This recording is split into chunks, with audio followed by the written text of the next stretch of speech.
Hello Capsuleer, my name is Gildy and welcome to EVE Online. Player-made fleets, place where you can have arguably the most fun in the game, be it sitting on a moon, mining and chatting with others, participating in incursions, running small gang combat in low-sec, or sitting in a slideshow fight in null, taking down capital ships and waiting 5 minutes to finally cycle your guns.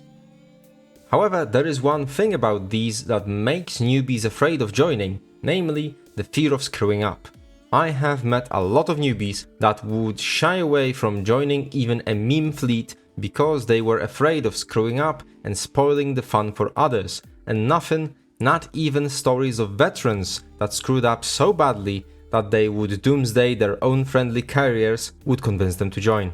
So I decided to make this video going over the basics of fleet structure, so you or any newbie you would show this video to can see how all the moving parts come together and hopefully stop being so afraid of joining fleets. This way you won't have to ask what each and every button or a pop-up means or does. Oh, and of course I will cover where to find fleets, so you can show this video to that one guy that keeps asking for fleet invites and never uses Fleet Finder.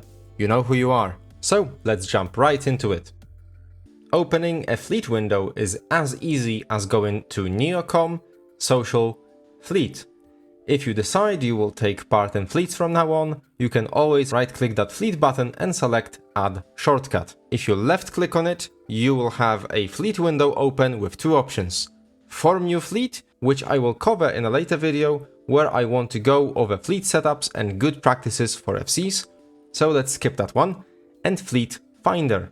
If you click that, you will be presented with a simple search menu. It shows you who is the fleet boss, where are they at, if fleet boss set this information to be public, what is the fleet name, how many members it has, and any additional description which can be used for public fleets. What you want to do is to usually join up fleets you know of, like a fleet that your alliance or corp mates will form to do any PvE or PvP content. Let's choose one that I have prepared already and join up. You can either double click on it or click once to see all the details again and then hit join fleet. Alternatively, you can either have a link to a fleet posted in chat so you can click it, or anyone with some power in the fleet can drag you in, sending out an invite to you that way. You will get a quick notification asking if you are sure you want to join, and a mention that attacking members of your fleet is not a Concord sanctioned activity. This means that you cannot just fleet up with someone and shoot them. If your corporation has friendly fire set to illegal, or you fleeted up with random people, you will still be subject to Concord response and suspect or criminal status and their consequences. After you join a fleet, you will also be presented with a simple menu and several tabs, which we will go over in due time. A new chat is also opened, the fleet chat, where you can talk to everyone that is currently in a fleet with you. What you see here is one of the more basic fleet setups. Fleets consist of one fleet commander who can create wings, separated into different squads. This allows for the FC, if needed, to have backup commanders, warp and govern different groups of players while they focus on the general fight going on.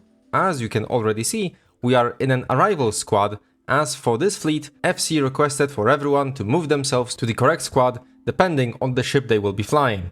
How do I know that? Because this fleet is set up with an MOTD, or message of the day, in the fleet chat.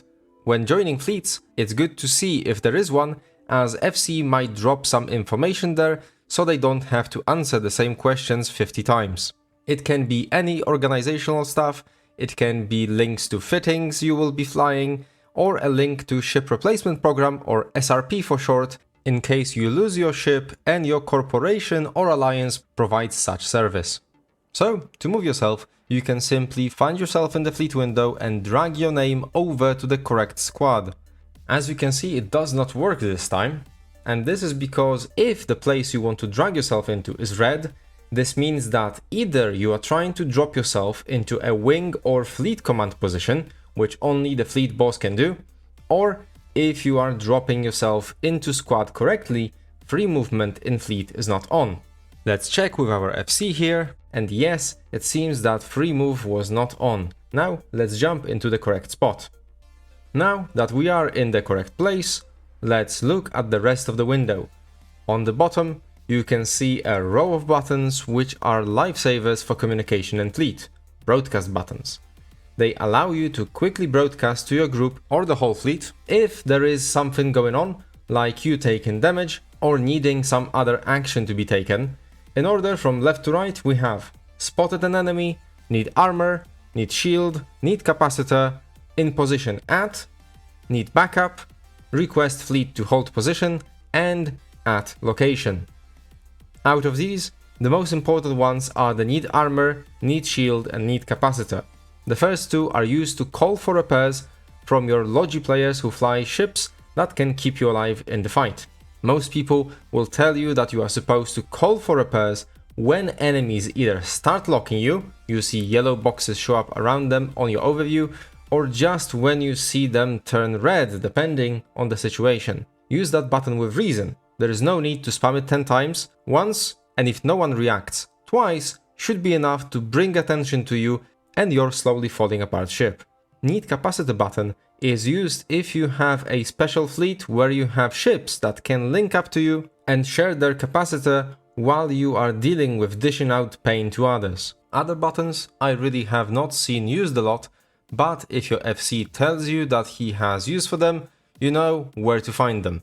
Lastly, using this button, you can decide to broadcast to everyone in fleet, to everyone above you, or everyone below you in fleet structure, but that again is rarely touched by anyone and usually just left on the broadcast to everyone setting.